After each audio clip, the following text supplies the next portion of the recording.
kita tunggu menit lagi bagaimana, Bu? Karena Gimana, belum Lan? izin kalau kita tunggu beberapa menit lagi. Ya, Baik, oke, kita tunggu sampai 10 menit. Baik, terima kasih, Bu. Karena belum terbiasa, kami agak bingung bukanya dari mana, Bu. Oh iya, sebenarnya sama juga sih. Kebetulan memang Ibu pada semester ini tutor untuk pertama kali ya di Universitas Cyber Indonesia, dan Ibu pengampu mata kuliah Estetika Humanisme. Jadi memang Ibu juga pertama kali menggunakan LSM, jadi jika kalian memang kurang paham, kita sama-sama belajar. Baik, untuk sementara kita tunggu teman-temannya dulu.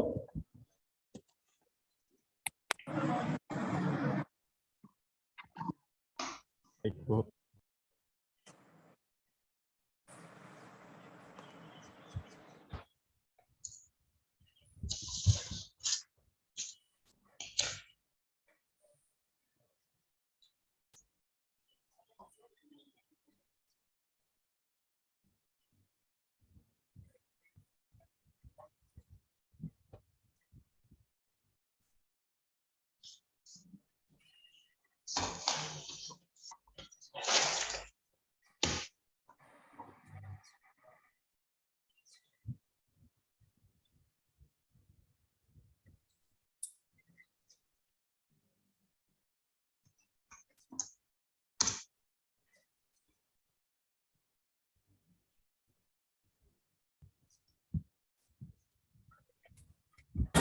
Bayar kue.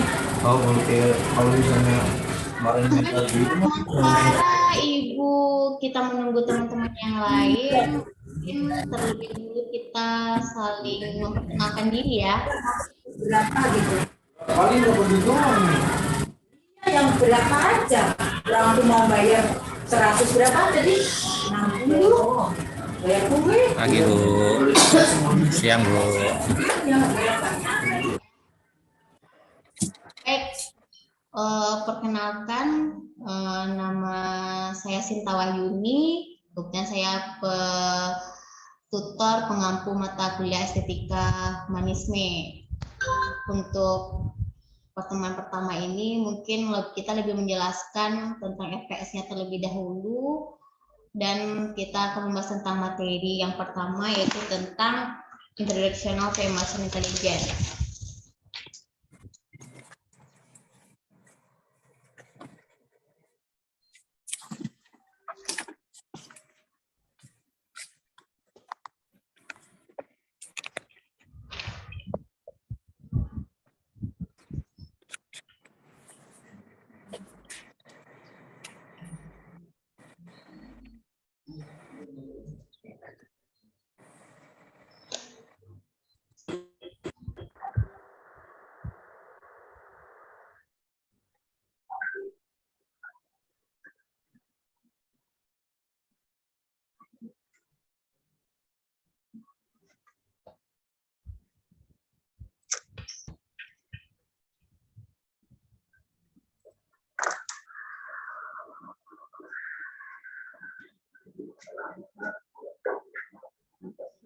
Baik, dari judulnya saja tentang estetika humanisme, menurut rekan-rekan mahasiswa, estetika itu apa?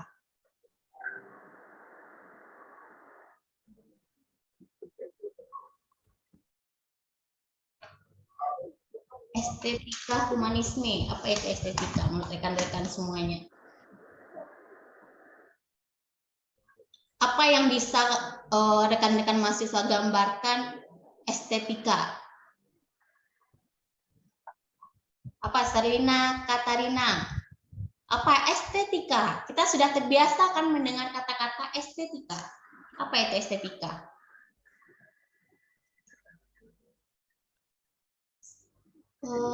Suaranya bisa di-on kan?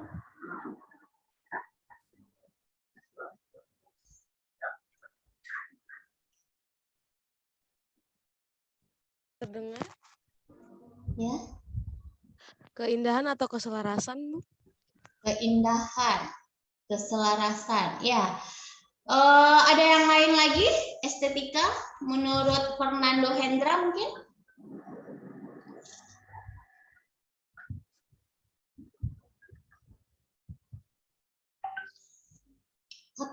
menurut Safrian atau menurut Alan atau juga menurut Pak Suparyanto? Estetika, Pak. Izin menjawab, Bu. Ya, silakan Bapak. Estetika Ilmu yang membahas tentang keindahan. Keindahan. Nah, estetika ini keindahan. Dari mana kita bisa melihat keindahannya? Kita menggunakan panca indera, bukan? Menggunakan Ya. mata, Nah, hidung, telinga, kulit, itu berupa sentuhan. Humanisme ini apa? Humanisme. kecil-kecil banget ya suaranya ya. Gimana, Pak? Humanisme itu kemanusiaan. Memanusiakan manusia. Manusiakan manusia. Iya, estetika humanisme berarti bagaimana kita memperlakukan seseorang atau memperlakukan seseorang, apakah itu melalui mulut ataukah itu melalui pendengaran, itu bisa. Baik, untuk deskripsi mata kuliahnya mungkin akan saya jelaskan. Mata kuliah ini memberikan pengantar dan pemahaman komprehensif mengenai filsafat kemanusiaan sebagai sebuah estetika humanisme. Nah, estetika humanisme menekankan pentingnya menciptakan suatu manajemen diri secara vertikal maupun horizontal. Nah, mata kuliah ini memberi gambaran bagaimana dinamika individu dalam proses pengelolaan dan manajemen diri melalui berbagai perspektif atau pendekatan kolaboratif, komprehensif pada 4 dimensi kehidupan yang dikaji secara teoritis berorientasi pada implementatif pengembangan personality mahasiswa. Jadi memang di dalam kehidupan kita bersosial ini kita memang diperlukan adanya estetika humanisme ya. Bagaimana kita memperlakukan seseorang atau memanusiakan seseorang. Nah, kalau untuk memanusiakan seseorang tuh mungkin di setiap pribadi kita pernah melakukannya. Nah, di sini itu memanusiakan manusia. Kalau secara asas teori filsafat, memanusiakan manusia itu adalah memfungsikan logika berpikir manusia karena banyak manusia yang hidupnya sudah nggak rasional atau alias hidup dengan tahyul. Seperti apa contohnya yang bisa rekan-rekan mahasiswa contohkan? Yaitu memanusiakan manusia adalah memfungsikan logika berpikir manusia karena banyak manusia hidupnya sudah nggak rasional alias hidup dengan tahayul. Apa contohnya dengan hidup tahayul? Suka menghayal dalam Seperti hal apa yang tadi, tidak mungkin. Salina? Menghayal untuk hal yang tidak mungkin. Seperti misalnya kita percaya bahwa misalnya kita percaya bahwa adanya peri atau seperti princess gitu. Seperti ada biasanya seperti biasa kita menonton anak-anak biasa nonton ada peri gigi ya. Jika seseorang meletakkan gigi ke bawah bantal, maka nanti kita akan diberikan hadiah, itu ya. Padahal secara rasional itu nggak ada ya, itu hanya sebuah dongeng. Nah, kemudian memfungsikan logika berpikir adalah pertimbangan mengambil keputusan yang teoritis dan empiris, yaitu memampukan manusia hidup di alam yang dinamis tanpa menimbulkan kerusakan. Yaitu seperti apa? Memfungsikan logika berpikir, yaitu mempertimbangkan mengambil keputusan yang teoritis dan empiris, yaitu memampukan manusia hidup di alam yang dinamis tanpa menimbulkan kerusakan. Seperti apa contohnya? Rekan-rekan mahasiswa, ada yang bisa bantu seperti apa? Bagaimana kita berpikir bahwa apa yang kita ucapkan itu dapat atau tidak dapat menimbulkan kerusakan. Terkadang dari mengungkapkan sesuatu aja kita memberikan keputusan yang tidak tepat itu bisa menimbulkan masalah kan? Apa contohnya?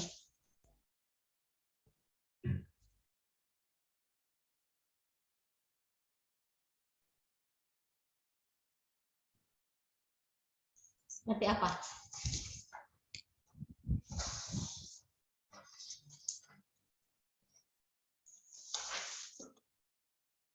Seperti apa contohnya? Mungkin Fernando Hendra Immanuel bisa dibantu. Apa perkataan yang kita ucapkan itu bisa menimbulkan masalah yang besar? Apa contoh studi kasusnya? Apa yang kita pernah dengar?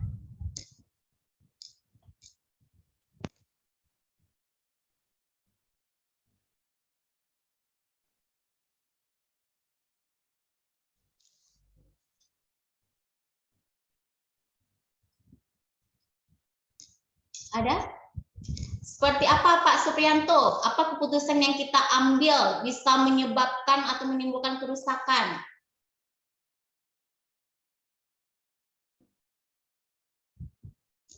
Pak Aldi, mungkin bisa dibantu atau Pak Khairul?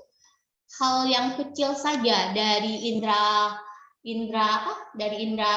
panca indera kita, dari mulut, dengan mengatakan sesuatu itu bisa merusak.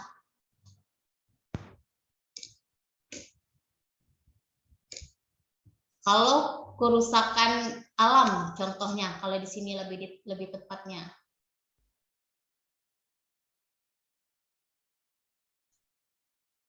Seperti apa?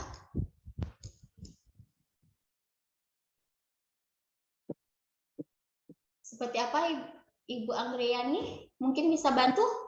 Membuang sampah pada tempatnya, tidak membuang sembarangan, dapat mengakibatkan kerusakan alam. Ya, benar. Dengan adanya kita hanya logo kecil ya, buanglah sampah pada tempatnya. Sebenarnya itu sudah menyelamatkan kita kan? Dari apa? Dari seperti banjir.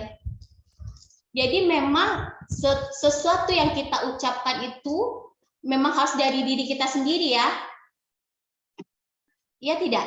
Iya.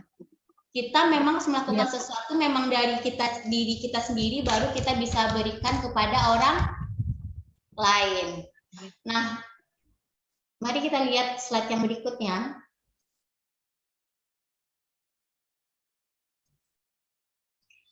Perspektif belajar. Konsep teori belajar humanistik ini yaitu tentang proses memanusiakan manusia, di mana seseorang individu diharapkan dapat mengaktualisasikan diri, yang artinya manusia dapat menggali kemampuan sendiri untuk diterapkan dalam lingkungan. Nah, proses belajar humanistik ini memutuskan perhatian kepada diri peserta didik sehingga menitik beratkan kepada kebebasan individu. Kemudian ada di sini emotional intelligence, intellectual intelligence, spiritual intelligence, dan social intelligence. Kemudian coba kita analisis kasus ini. Banyak eksekutif muda yang mengagumkan, namun sedikit frustasi karena karir mereka yang tersendat. Beberapa kasus lain ada karyawan yang sudah bekerja puluhan tahun, namun merasa bosan karena hal yang dilakukan itu saja. Karyawan tersebut pada satu sisi ingin berhenti, tapi di sisi lain tidak mengecewakan teman yang menaruh harapan padanya. Nah, bagaimana jika terjadi pada kita dan apa yang kita rasakan? Ada yang bisa menjelaskan tentang kasus ini? Bagaimana rekan-rekan mahasiswa, Bapak Ibu? Apa yang Anda rasakan jika ini terjadi pada rekan-rekan mahasiswa? Kita eksekutif muda, mengagumkan, tetapi karena ada frustasi sedikit, karena ada beberapa yang namanya kita bekerja ini pasti tidak semuanya lancar ya. Memang terkadang ada kendala, walaupun hal kendalanya kecil, walaupun kendalanya besar, tetapi ada beberapa karyawan dia ingin berhenti, tapi di sisi lain saudara tidak ingin mengecewakan temannya yang menaruh harapan pada saudara. Apa yang saudara lakukan dan apa yang akan saudara rasakan? Menyesal, Bu. Menyesal ya, Pak Pandu. Terus? Ih, Bu, sedih. Kesel. Oh, Pak Safrian yang jawab ya. Iya, maaf izin.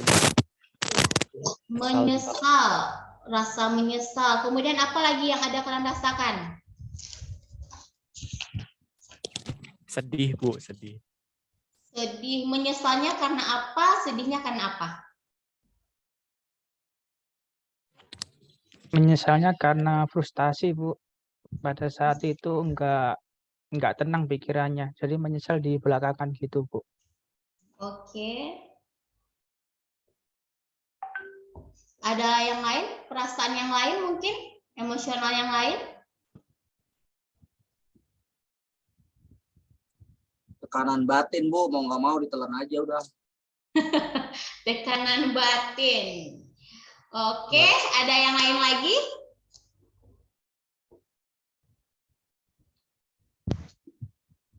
Ada yang lain lagi? Karena merasa kecewa, Bu. Kecewa. Iya. Nah, mungkin setiap kita hidup pasti tidak ada yang sesuai dengan yang kita inginkan, kan? Karena memang yang dibilang terkadang sesuatu yang kita inginkan belum tentu itu yang terbaik untuk kita. Dan sesuatu yang tidak kita inginkan kemungkinan itu yang terbaik untuk kita, kan? Apalagi namanya kerja, pasti ada masalahnya. Bagaimana solusi yang akan kalian lakukan? Apakah kalian ingin berhenti kerja atau kalian tetap melanjutkannya? Apa yang akan kalian lakukan jika memang ada tersendat pada satu masalah? Refreshing, Bu. Gimana, Pak Pandu? Refreshing. Seperti Refreshing, jalan-jalan ke tempat pantai gitu, Bu. Oke, mungkin itu solusinya ya. Refreshing. Memang. Bertahan, Bu. Apalagi Pak Lanlan? Healing, Bu, healing. Healing. Oke. Jadi memang. Bertahan, Bu. Bertahan. Gimana Pak Heru? Bertahan, Bu. Tetap bertahan. Iya. Kalau mungkin solusi yang secara pribadi, mungkin solusi yang akan saya ambil jika ada sesuatu masalah, mungkin saya akan tetap bertahan. Karena kita akan selalu berpikir setiap hidup pasti ada masalah, kan? Betul. Memang yang kita cari bukan masalahnya lagi, bagaimana solusinya. Mungkin ada sebagian orang solusinya dengan menceritakan kepada yang teman terdekat, mungkin dengan refreshing, keluar kota, mungkin kita ambil cuti, namanya kita bekerja, apalagi kerjanya udah bertahun-tahun ya, pasti sedikit banyak kita. Apa? Bertahan demi keluarga. Iya, bertahan demi keluarga, kita mencari nafkah untuk keluarga. Tapi percayalah, sesuatu yang baik, hasilnya akan baik. Sesuatu yang tidak baik, bagaimanapun caranya, dia akan kelihatan, akan menampakkan ketidakbaikannya. Jadi memang kita dalam mengerjakan sesuatu itu berniatlah untuk melakukan yang terbaik. Di luar Om Papa yang kemarin lagi kuliah ya. Tuhan akan memberikan jalannya. Oke, selanjutnya potensi diri manusia. Apakah penting mengenal potensi diri manusia? Nah, kemampuan atau kekuatan dalam diri yang masih tersembunyi dan belum teraktualisasi. Namun, bisa dioptimalkan potensi diri itu sebenarnya dapat ditinjau dan diukur menggunakan beberapa sikap dan perilaku yang tercermin dalam diri sendiri. Lu itu mah bahasa lu. Seperti bagaimana Anda belajar dari kesalahan, cara Anda bertanggung jawab, bersikap jujur dan menerima masukan dari orang lain, dan ketaguhan Anda dalam menghadapi permasalahan. Jadi setiap manusia itu mempunyai potensi dirinya masing-masing ya. Bagaimana seseorang itu menyelesaikan permasalahannya, kemudian bagaimana seseorang itu bertanggung jawab dan bersikap jujur terhadap apa yang mereka lakukan. Kemudian artisi koentan, kecerdasan dalam menghadapi tantangan kehidupan, yaitu adanya kemampuan seseorang dalam menggunakan kecerdasannya untuk mengarahkan, mengubah cara berpikir dan tindakannya ketika menghadapi hambatan kesulitan yang bisa menyengsarakan dirinya. Nah, coba kita kutip menyengsarakan dirinya. Ada beberapa orang untuk mereka untuk melepaskan atau permasalahannya, mungkin cara dia menyelamatkan diri mungkin dengan cara berkata jujur, atau dengan cara bertanggung jawab, atau juga dia akan mencari kesalahan kepada orang lain. Nah, biasanya di dalam diri kita gimana? Apa yang akan kalian lakukan jika melakukan suatu kesalahan? Apakah dengan cara menyalahkan orang lain atau dengan bertanggung jawab dengan permasalahannya? Coba Introspeksi diri, Bu. Oh iya, introspeksi diri. Apa gunanya kita untuk introspeksi diri? Biar kesalahan nggak terulang kembali, Bu. Biar kesalahan tidak terulang kembali, kemudian kita juga mencari solusinya agar permasalahan tersebut bisa diselesaikan. Kemudian yaitu bagaimana mengembangkan potensi diri. Tahap yang pertama yaitu dengan melakukan proses refleksi diri agar kita dapat merenung makna tujuan hidup kita sebagai manusia. Refleksi diri ini mungkin sama dengan introspeksi diri ya.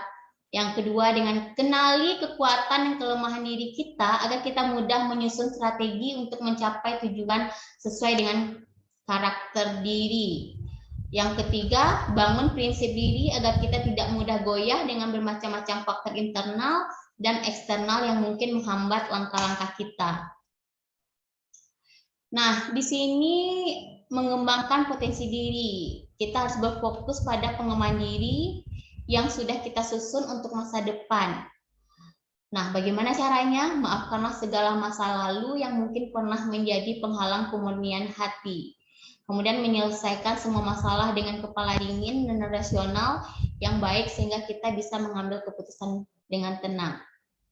Nah, kita akan belajar tentang emosional juga.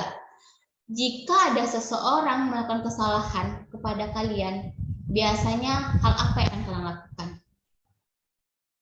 Rekan-rekan mahasiswa akan lakukan? Tegur langsung. Tegur langsung. Ada yang Biar lain dia lagi? tahu, biar dia tahu kalau Dinasihatin, Bu. kita ketemu sama dia, masalah selesai. Iya, boleh. Kemudian apa lagi? Terkadang ada seseorang jika melakukan kesalahan dia langsung belak-belakan ngomongnya ya. Saya nggak suka loh kamu kayak gini. Nah, terkadang ada juga yang suka menyimpan. Ada yang di sini suka menyimpan kalau nggak suka sama orang atau gimana? Menghindar, Capek Bu. hati, Bu. Nyimpen capek hati, Bu. Menyimpan capek hati ya. Iya, dengan belak-belak. Yang lain Jadi lagi? penyakit hati, Bu, nantinya itu. Ikhlaskan aja, Bu. Ikhlas. Ya sebenarnya solusi yang memang harus kita lakukan, yang namanya kita hidup ya. Kita hidup pasti ada permasalahan. Apakah dengan rekan kerja, dengan keluarga, dengan teman. Tapi solusinya memang kita harus memaafkannya.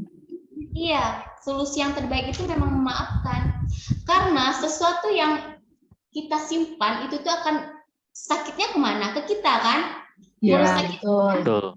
Betul. Biasanya kalau saya pribadi, misalnya tidak suka dengan seseorang ya, otomatis memaafkan itu memang gampang ya Bapak Ibu. Terkadang memang sulit-sulit gampang ya. Ya tidak? Ngucapnya Betul, gampang, betul. Bu. Tapi lain di hati, Bu. Tapi di hatinya susah kan? Iya Iya. benar. Ya, sakitnya di hati. Ngucapnya gampang, Itu Bu. manusiawi Belakangan loh. susah. Apalagi seseorang itu menyakitkan kita memang gimana. Tapi mungkin kalau tipe saya pribadi mungkin memaafkan itu pasti. Tapi mungkin dengan cara saya mungkin tidak memaafkan mungkin ya, tapi saya berusaha untuk agar sedikit menjauh dengan orang tersebut. Iya, betul, Bu. Menjauh dengan orang tersebut sambil memaafkan diri sendiri dan orang lain. Karena memang kita ungkapkan pun, misalnya kita nggak suka sama orang ya, kita langsung belak-belakan, langsung bilang sama orang tersebut, atau kita bertengkar.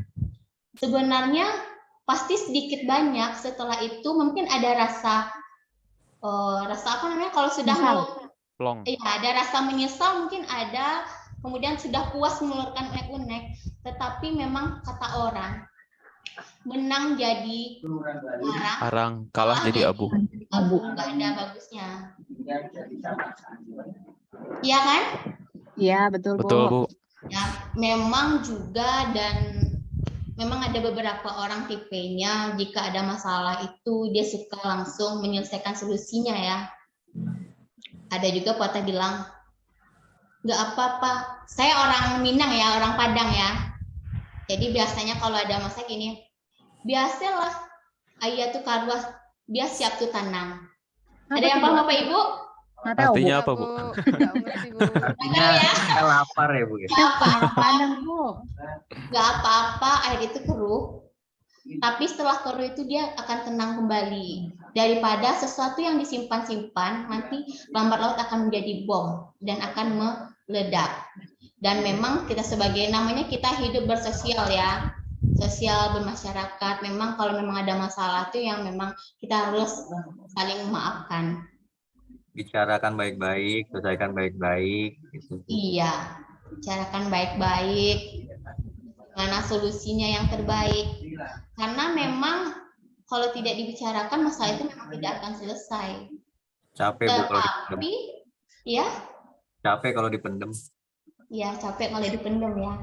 Tetapi memang ada tipe orang yang kalau ada masalah dia lebih suka memendam ya. Ada tipe orang yang kalau ada masalah dia suka langsung bilang ke orangnya. Tetapi harus kita tekankan kepada diri kita agar kita bisa memaafkan orang tersebut. Karena dengan tidak memaafkannya kita akan ingat mereka terus kan. Yang sakit siapa? Kita kan? Karena orang tersebut belum tentu juga memikirkan kita. Jadi memang memaafkan.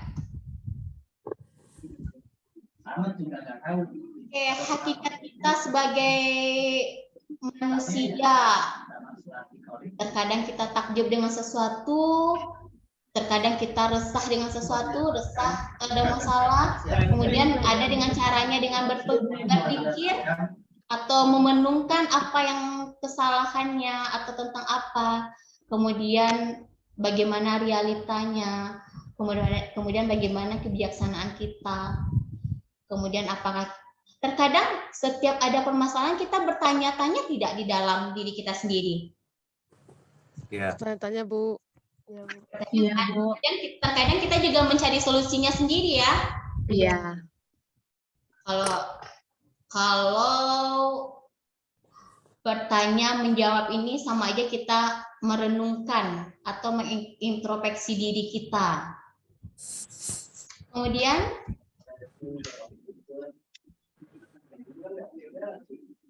terus belajar seni berkehidupan agar menjadi manusia humanistik. Seni ini seperti apa saja Bapak Ibu? Kadang kita mempunyai masalah, kita akan melakukan, ada tidak larinya ke seni? Ada seni menahan emosi. Untuk menghilangkan sesuatu permasalahan kan? Terkadang kita mendengarkan musik, terkadang apa lagi? Masak. Masak, apa lagi? Makan. Apa? Serlina? Makan. Ya. Sebenarnya ada berbagai macam cara kita untuk menghilangkan permasalahan ya. Bisa melalui seni atau dengan ada juga yang bisa dengan makan, Membaca. atau dengan membaca, Olahraga. tapi memang dari 100% permasalahan memang mungkin ada berkurang minimal 30% ya, dengan sejenak kita bisa melupakan permasalahan tersebut kan? Iya. Dengan ngopi. Mengenai PPT ini ada yang ingin ditanyakan lagi? Bapak Ibu?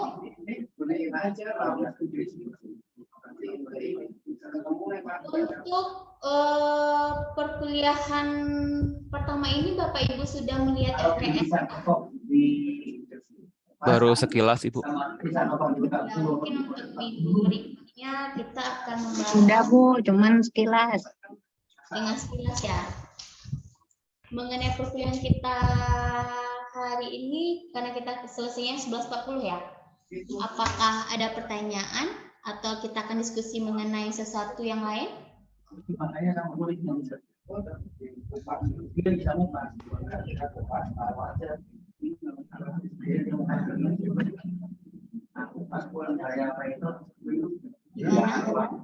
Saya izin bertanya, Bu. Ya, silakan. Bapak Fernando. Melalui penjelasan Ibu sebelumnya, kan menurut Ibu itu langkah terbaik atau metode terbaik untuk orang yang berbuat salah kepada kita itu adalah memaafkan dan sedikit menjauhi orang tersebut. Tapi bagaimana kalau kasusnya adalah kita ada di situasi dan kondisi di mana kita tidak bisa menghindari orang tersebut? Pertama, kalau misalnya mereka adalah orang-orang terdekat kita atau bahkan partner di kantor atau di pekerjaan kita. Menurut Ibu, langkah apa yang terbaik yang bisa kita lakukan untuk mengatasi hal tersebut? Terima kasih, Ibu.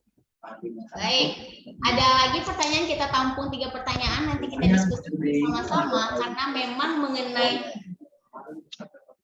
tipe orang itu berbeda-beda ya, bagaimana solusinya, mungkin ada yang lain? Pertanyaan yang lain? Yang pertama, bagaimana solusinya jika seseorang tersebut keluarga kita atau rekan kerja kita ya, bagaimana cara menjauhi ya?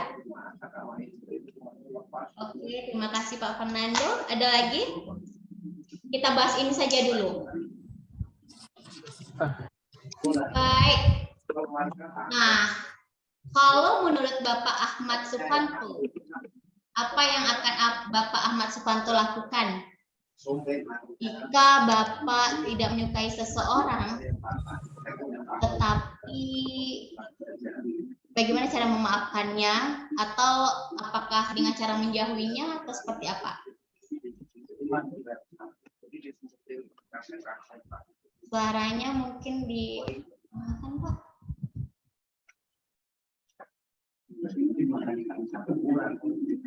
Gimana Bapak Ahmad Supanto?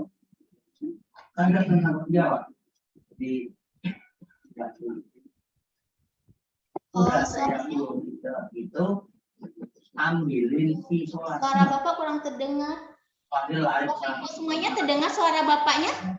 Tidak. Tidak. Tidak jelas. Kurang jelas, Bu. Suaranya kurang jelas. Kurang jelas, Bu. Mungkin yang lain di-mute dulu, kalau belum bertanya di-mute dulu yang lain. Mungkin coba yang lainnya di-mute dulu, teman-teman. Dulu Bapak Ibu yang Di-mute lain. dulu yang lainnya.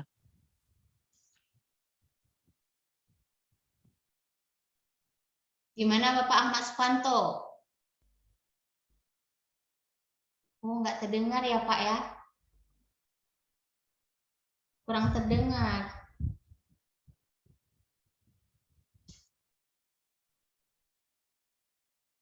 Baik, ini ada jawaban dari Asikin.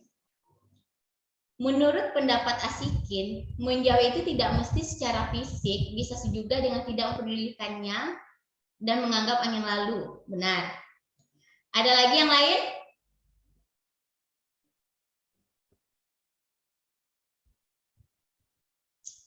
Asikin Hidayat. Izin menjawab, Bu. Ya, silakan Bapak Asep. Ya, mungkin betul seperti yang Mas Asikin tadi katakan, tidak secara fisik, tapi kan kita juga istilahnya harus sedikit menjaga jarak gitu kan. Karena kenapa? Di situ kita akan tahu gitu loh, dengan karakter sifat seseorang itu seperti apa terhadap kita gitu kan, Bu.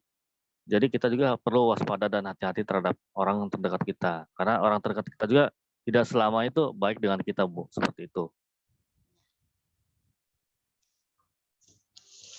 Baik, terima kasih Bapak Asep. Ada yang lain lagi mungkin jawabannya?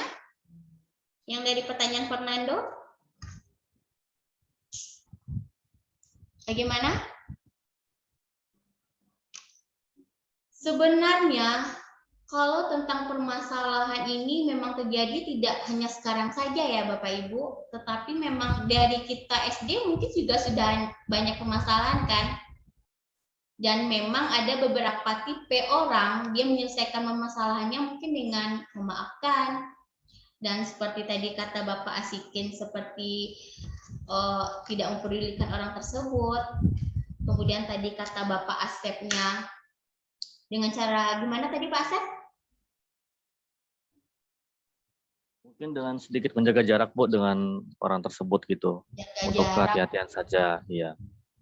Cukup berhati-hati saja kepada orang tersebut. Iya. Memang Betul. benar. Ada lain mungkin solusi kalian seperti Bapak Ibu semuanya, apa saja solusinya mungkin yang akan dilakukan? Apa? Permasalahan ini memang terjadi di lingkungan kita ya. Pasti banyak permasalahan, apakah itu permasalahan besar atau itu permasalahan kecil.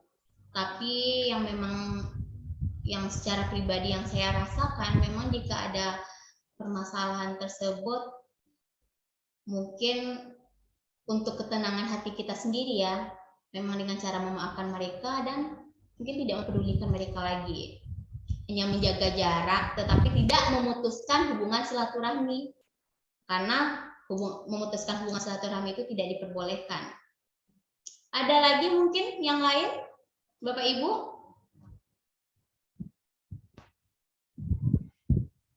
Cukup jelas Bu, cukup jelas. Atau baik, gimana Bapak Fernando? Ya, jawabannya sudah cukup jelas, Ibu. Terima kasih, Pak Asep, Mas Asikin. Iya, baik. Oke, ada pertanyaan yang lain lagi?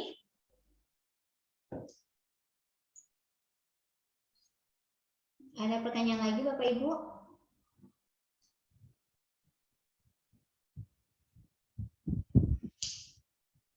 Estetika ini ilmu pengetahuan yaitu tentang keindahan. Nah, keindahan ini memang keindahan itu dapat kita rasakan dari alat indera ya. Dari mata turun ke hati.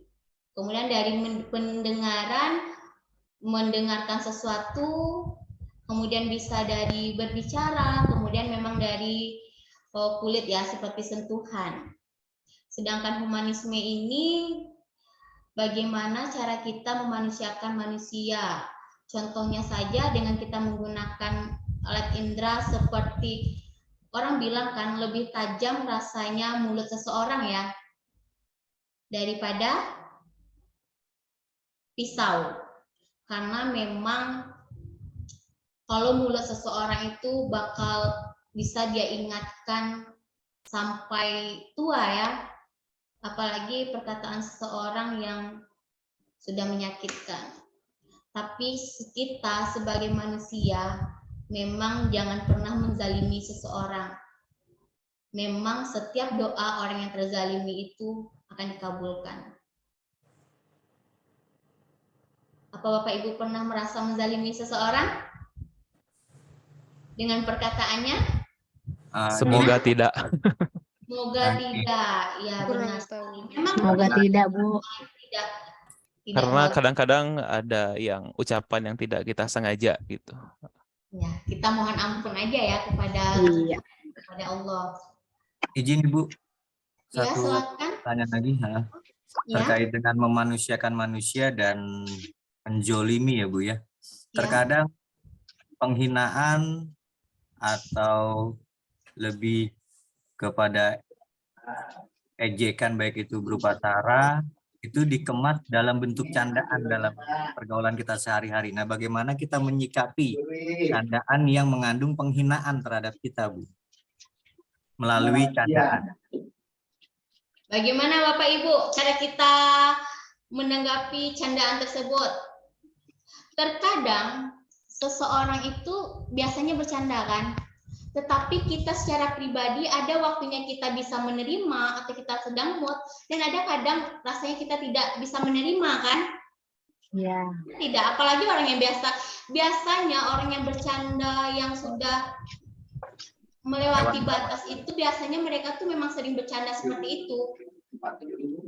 Coba seperti Bapak Bimo, bisa tidak Bapak Bimo bercanda dengan Ibu Serlina dengan ejekan. Gimana Pak Bimo? Bercanda sambil ngejek. Bisa tidak Pak Bimo? Kalau saya pribadi, kalau udah candaan itu saya jaganya itu jangan sampai berupa sara atau berupa fisik seperti itu. Kalau saya pribadi ya Bu, menjaga candaan saya itu berupa, jangan sampai saya menyinggung berupa sara atau fisik. Tapi terkadang orang lain itu tidak melihat seperti itu Bu. Candaan itu dalam bentuk dia bercanda itu dia sudah menghina agama orang tersebut atau fisik orang tersebut atau enggak gitu. Seperti itu. Nah, itu bagaimana Bu? Kalau saya pribadi pernah saya mendapatkan candaan seperti itu, sakit memang gitu dalam artian ya saya langsung, kalau tipikal saya yang saya tadi bilang, saya langsung jebret gitu loh. Biar orang itu bercanda, biar tahu etikanya, lu candaan lu nggak ini lo nggak lucu gitu loh, dalam artian ini lu udah menyangkut satu agama, yang kedua mungkin fisik dan lain-lain gitu. Yang normal-normal aja lah gitu. Kalau saya tipikal begitu, langsung saya jebret gitu. Nah, untuk mungkin teman-teman yang lain bagaimana gitu? Apakah punya sikap lain atau seperti apa? Gimana teman rekan-rekan semuanya?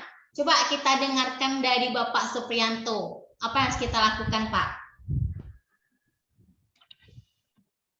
Ya sebenarnya ini sih Bu, sama yang katanya tadi, emang kalau udah menyangkut ibaratnya harga diri apapun itu ya kita ya langsung menegur dengan ya ibaratnya sekedar apa ya, menasehati dengan kata-kata yang halus.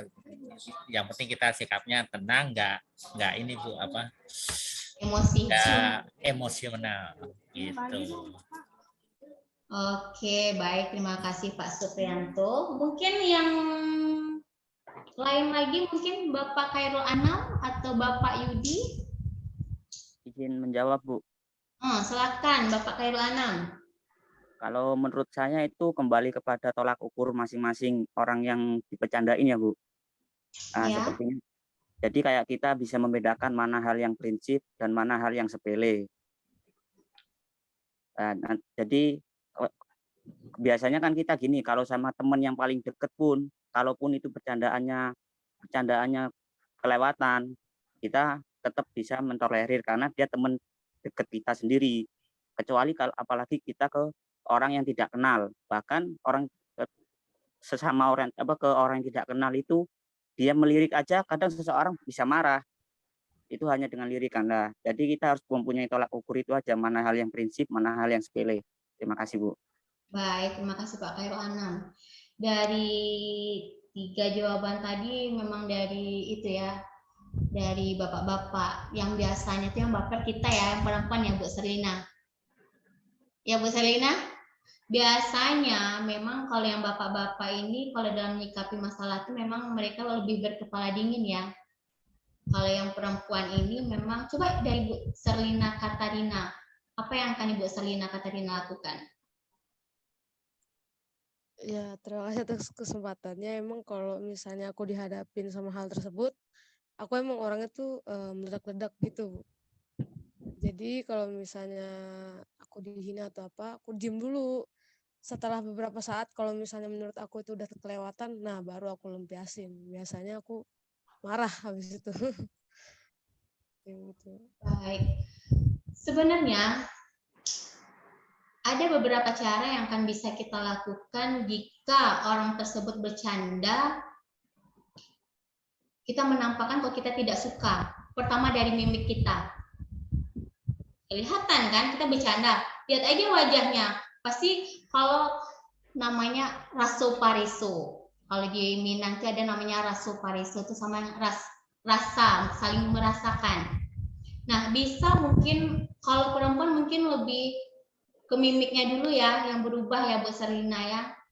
Kemudian mungkin kalau saya mungkin secara pribadi, kalau memang ada yang bercanda tetapi sudah kena fisik atau agama, mungkin dari wajah saya sudah kelihatan ya. Saya tipe orang yang memang kalau tidak suka tuh memang kelihatan wajahnya.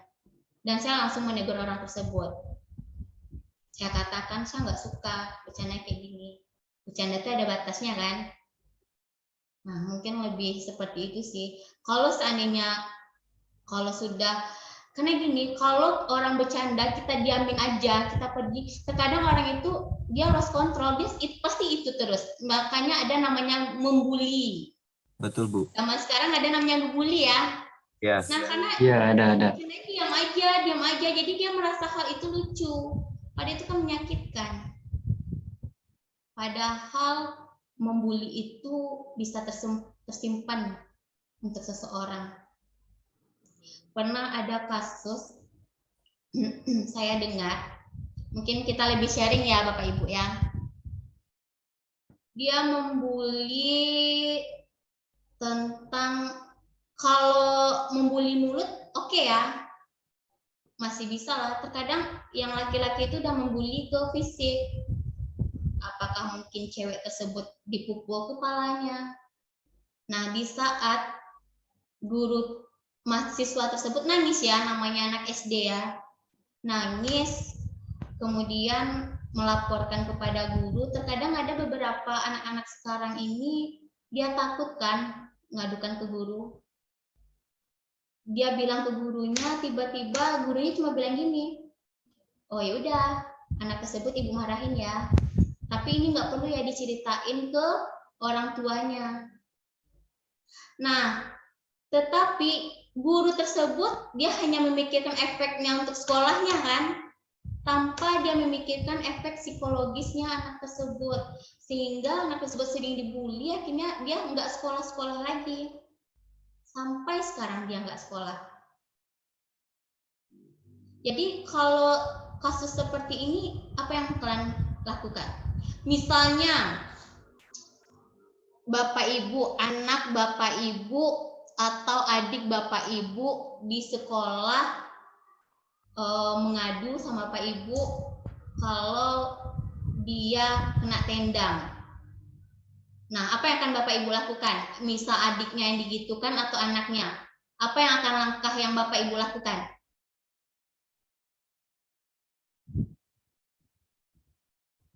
Apakah pergi ke sekolah tersebut atau seperti apa? Yang nantinya yang belum nikah mungkin nanti akan punya anak juga, karena bagaimana solusi yang akan Bapak Ibu lakukan? Apakah langsung ke sekolah tersebut menyampaikan ke gurunya? Bagaimana? Gimana Bapak Ibu? Bapak Muhammad Rizal. Apakah Bapak Muhammad Rizal ada di sini? Coba kita tanyain karena Bapak Suparyanto-nya. Pak, gimana Pak menurut Bapak Pak? Kalau misalnya anak Bapak ditendang sama teman laki-lakinya, SD, kelas 4 SD. Anak saya Bu, gitu maksudnya? Iya. Oh gitu. Kalau di sekolah kan emang kita kan harus ini dulu Bu, ke guru kelasnya apa permasalahannya. Nanti yang itu biasanya gurunya tuh mengundang siapa tuh yang membuli anak saya gitu. Jadi di situ aja dulu. Jadi kalau udah ada kesepakatan, ibaratnya kekeluargaan lah, udahlah oke. Cuman harus biasanya kalau di sekolah kan harus ada surat pernyataan Bu, tidak akan mengulangi lagi. Jadi tanda tangan tuh kedua belah pihak disaksikan dengan guru kelas, walaupun sama kepala sekolah, sama komite biasanya, komite sekolah. Gitu aja Bu. Baik, terima kasih Bapak. Yang Bapak Ibu lainnya mungkin? Bapak Bimo Hermansyah, gimana Bapak Bimo? Ya sama seperti Pak Supriyanto ya Bu, kebetulan kita juga kerja di sekolahan gitu. Kalau anak kita diperlakukan seperti itu ya saya akan menghadap ke wali kelasnya, biar wali kelas berkonsultasi dengan BK, penanganan seperti apa, pembinaan anaknya bagaimana, dan di situ ada kata sepakat gitu Bu. Tapi kalau zaman saya kecil dulu, kalau saya pulang nangis itu saya nggak boleh pulang sama bapak saya. Gitu. Iya, Udah, memang jangan benar nangis, ya. balas gitu. Ibu kelahiran tahun berapa? Saya lahir tahun 80, Bu. Jadi saya kalau pulang digitak apa dipukul sama teman saya pulang nangis tuh nggak dikasih pintu sama orang tua saya. Iya, Balik benar. balas. Gitu. Balik balas, jangan Balas nangis. ya, balas ya. Iya, benar. Cuman kalau sekarang kan nggak bisa seperti itu, Bu. Bahkan guru sendiri di sekolah itu untuk menangani siswa itu agak sulit terkait dengan siswa-siswa yang bermasalah. Kita main tangan, kita yang dilaporkan. Sudah Jadi dilaporin. ini yang Iya, kayak benar. begini yang agak membatasi sebagai pendidik gitu untuk mendidik bagaimana gitu. Karena ada batasan HAM di situ. Itu yang menurut saya agak sulit. Ya benar. Sebenarnya ya Pak, karena saya juga kelahiran tahun 89, berarti anak tahun 90-an ya. Misalnya kami mengaji kan Bapak Ibu. Ternyata kalau misalnya ribut kan kita kena pukul pakai itu kan, pakai tali yang di apa namanya? Gimana Pak?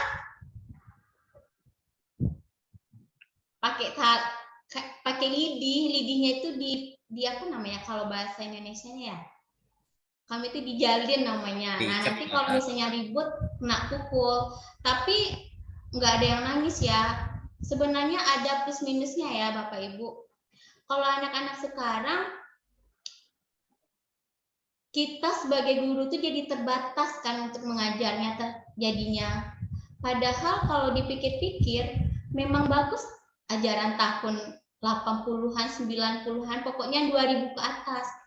Coba kita lihat. Anak zaman sekarang pasti mereka lebih sibuk dengan handphone. Jadi memang tata kramanya sudah mulai berkurang. Hilang, Bu. Hilang, benar. Mentalnya juga mental tempe. Sedikit-dikit langsung bilang ke orang tua. Kalau enggak zaman sekarang kan pakai di videoin nanti dilaporkan kan. Kadang enggak semua guru yang salah kan. Terkadang dengan ada patokannya kita takut sama guru tersebut, kita semakin belajar kan.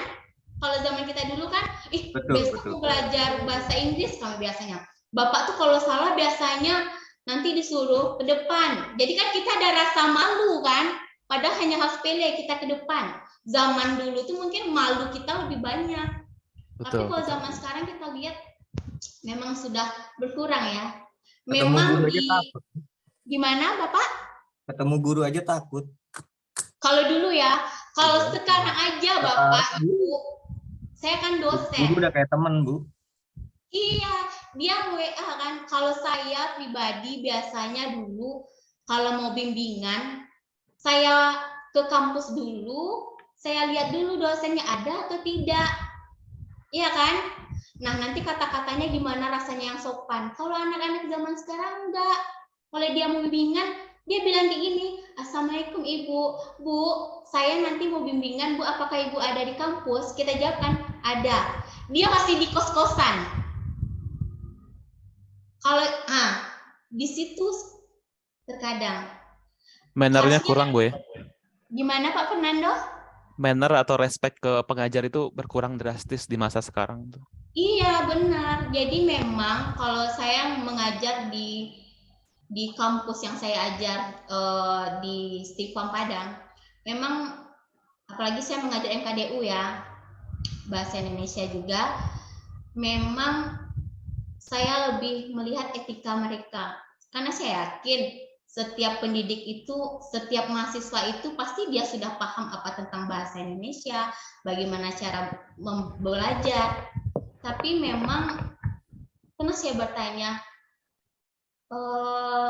kalau kita bertanya kan, apakah saya boleh duduk, Bu? Seperti itu kan? Mereka enggak boleh duduk. Terkadang seperti itu, ngomong sama orang tuanya enggak pakai ujung. Selalu saya tekankan. Apalagi memang yang saya ajar, kalau di mahasiswa di Universitas Cyber Indonesia ini kan udah banyak yang berumur ya. Dan sudah, kalau memang yang saya ajar di kampus ini kan memang transisi dari anak SMA ke mahasiswa. Jadi memang sifat SMA-nya itu masih terbawa dan terpengaruh. Dan memang saya lihat etika mereka tuh memang beda sekali dengan anak taman tahun 90-an. Jadi bagaimana cara kita sebagai orang tua atau sebagai guru atau sebagai kakak mengajar bagaimana caranya beradab dengan seseorang. Sebagaimana kita ketahui, seseorang yang berilmu belum tentu beradab. Tetapi seseorang yang beradab sudah pasti itu berilmu. Itu pasti. Bagaimana Bapak Ibu? Pukul 11.39, kita keluarnya 11.40 ya. Mungkin diskusinya bisa kita lanjutkan lagi di grup aja. Bu. Baik, Ibu. Boleh, Bu. Baik, untuk pertemuan pertama ini terima kasih kepada Bapak Ibu sudah mendengarkan perkuliahan hari ini. Jika ada terdapat kesalahan atau kekurangan dalam saya mengajar hari ini, saya mohon maaf. Baik, saya tutup perkuliahan hari ini dengan Assalamualaikum warahmatullahi wabarakatuh. Waalaikumsalam warahmatullahi wabarakatuh. Oke, Aku bolehkan lagi ya, Fernando.